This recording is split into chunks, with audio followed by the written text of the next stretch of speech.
Thank God I'm alive. Now, anyway, I just want you guys to know that if you don't know about this new Netflix show Squid Games, then you're probably living under a rock. Like, where have you been? I mean, where have you been? With jokes aside, this video is all about how Squid Game has taken over the entire world, how it has become number one in over 90 countries, and how you can apply the strategies they used to become one of the best in your industries, one of the best businesses in your industries. I'm just going to be talking about one strategy that the Squid Game people in the series used to get over 400 people to come into the game and still get over 187 to come back, despite the fact that they knew the risk.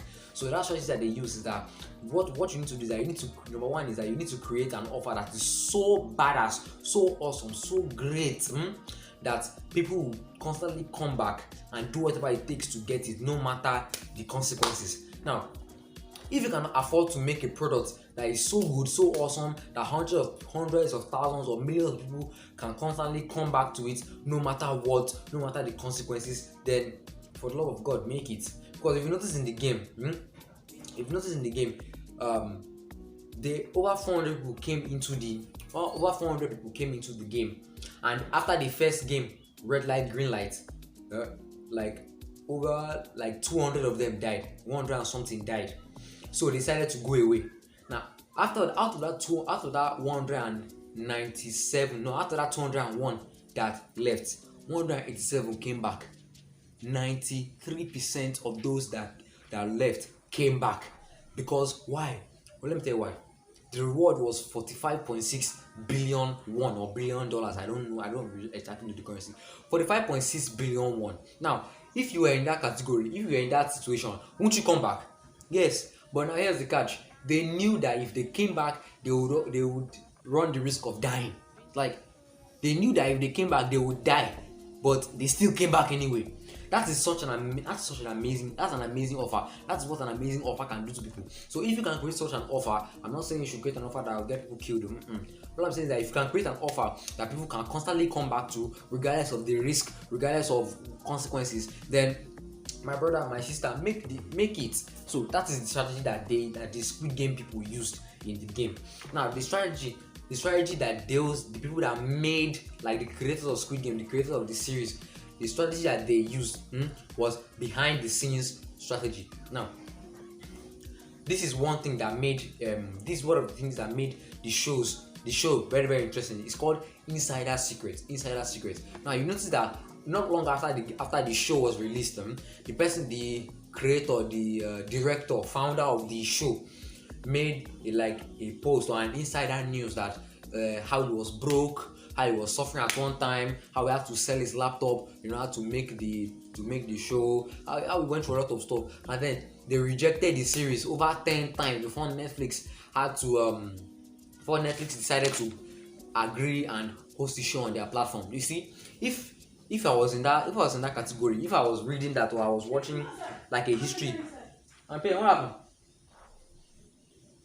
Anyway, so if I was in that kind of category and I was watching and I realized, so this person went through just to make this show, I'll be intrigued like, so is this show really that special? See how he did not give up. Let me watch it. What's the hype about? Let me watch it. So that's what you can do.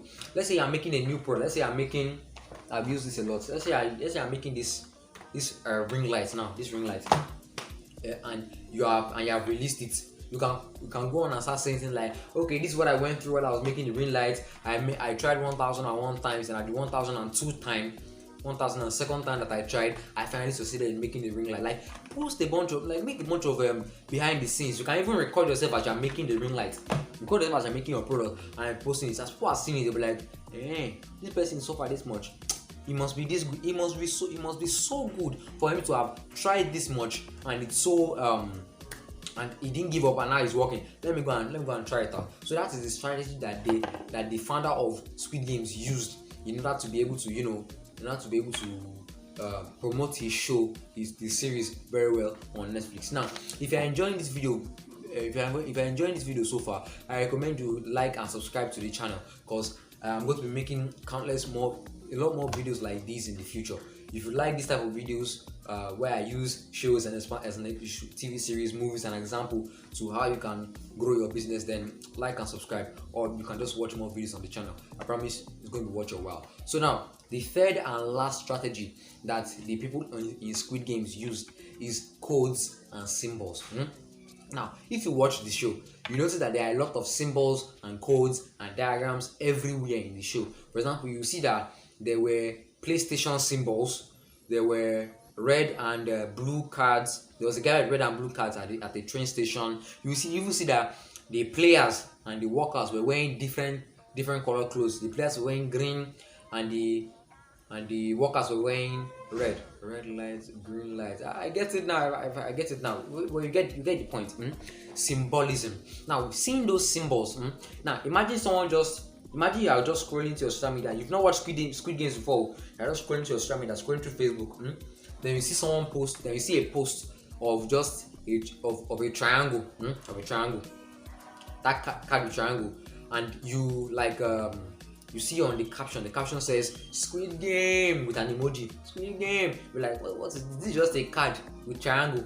What the hell? What my business with this? Like, this person, and then you're not seeing comments like, I love this show, it's mad, it's awesome, it's this, it's that. Like, what is Squid Games now? You go and look for it, you go and watch it. Of course, you go and watch it. That's it. That's how it works. So, how can you apply it to your own business? So let's say you sell car.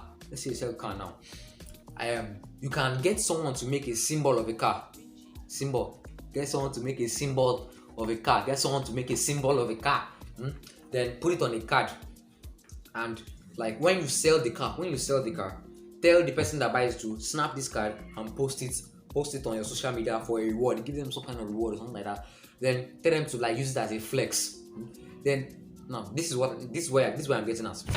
This is where I'm getting at. So when they do that and people see that post, their followers, people see that post and they see it, they be like, what's this symbol about? What's the symbol about? And then they ask questions. That person tells them that it's a car I bought. You are gaining more and more exposure.